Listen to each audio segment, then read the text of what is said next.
अभी एक फैशन हो गया है, आम्बेडकर आम्बेडकर आम्बेडकर आम्बेडकर आम्बेडकर आम्बेडकर। इतना नाम अगर भगवान का लेते तो 7 जन्मों तक स्वर्ग मिल जाता।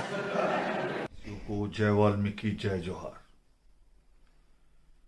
कल देश के गृह मंत्री ने बहुत ही निंदनीय, निम्न स्तरीय, नीच मानसिकता का प्रदर्शन करते हुए बाबा साहब भीमराव अंबेडकर, जो युग प्रवर्तक हैं, जिन्होंने भारत को सम्राट अशोक के बाद अखंडता प्रदान की, उस बाबा साहब भीमराव अंबेडकर के बारे में बहुत निम्न स्तरीय और सच्ची, जो उनके मन की सच्ची मानसिकता है, असल में जो उभर कर पार्लियामेंट में आ गई।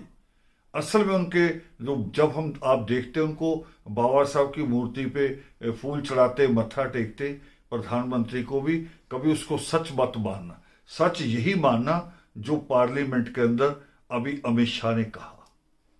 क्या कहा कि अगर आप इतनी बार भगवान का नाम लेते तो आपको 7 जन्मों का स्वर्ग मिलता। अमित शाह जी, आप नालायक आदमी हैं, शायद आपने पढ़ा नहीं, समझा नहीं।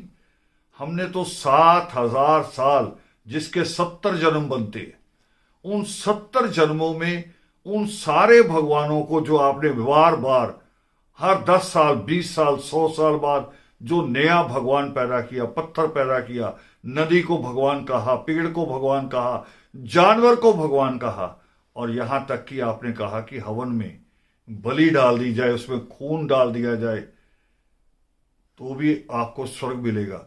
हमने ये सारा कुछ किया, मगर हमें मिला 7,000 सालों में नरक, हमें मिली गुलामी।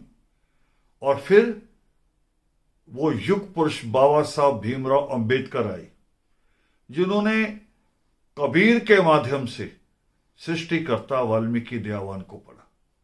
क्या पढ़ा? सृष्टिकर्ता वाल्मीकि दयावान कहते हैं कि तप, दान और तीरथ से आपकी मुक्ति नहीं होनी। जितने तप कर लो, जितने दान कर लो, तीर्थ यात्राएं कर लो, मगर आपकी मुक्ति नहीं होगी। और मैं आपको याद कराऊं, जहां जहां आपके तीर्थ स्थान है, वहां वहां सबसे बड़ी छुआछात है, वहां मानवता है ही नहीं, वहां जाति पूछी जाती है, मानवता, इंसान नाम की तो बात ही नहीं होती। और जहां इंसान नहीं, वहां भगवान कैसे हो सकता है? और हमें किसी स्वर्ग की कामना नहीं है, हमें कि कोई स्वर्ग नहीं चाहिए। और वो स्वर्ग जहां का राजा इंद्र आके किसी अहल्या की इज्जत लूट के चला जाए, ऐसा स्वर्ग तो हमें चाहिए ही नहीं, हमें नहीं चाहिए। हमें चाहिए वो जो सृष्टिकर्ता वाल्मीकि दयावान अगली पंक्ति में कहते हैं, वो तप, दान और तीर्थ के बाद कहते हैं कि इनसे मुक्ति नहीं मिलेगी, आपको मुक्ति मिलेगी ज्ञान से।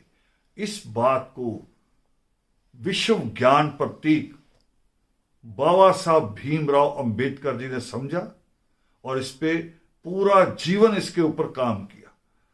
और इतना काम किया कि इस देश को जब अपना संविधान बनाने की बात आई, तो आपके पुरखों ने 66% ब्राह्मण थे पार्लियामेंट में, उन सबने घुटने टेक के बाबा साहब भीमराव अंबेडकर से कहा कि इस देश की किस्मत लिखिए, जिससे ये देश जो अलग अलग भाषाओं का है, अलग अलग रंग रूप का है, अलग अलग धर्मों का है, अलग अलग जातियों का है, जो देश को एक रख सके, वो संविधान बना के दीजिए।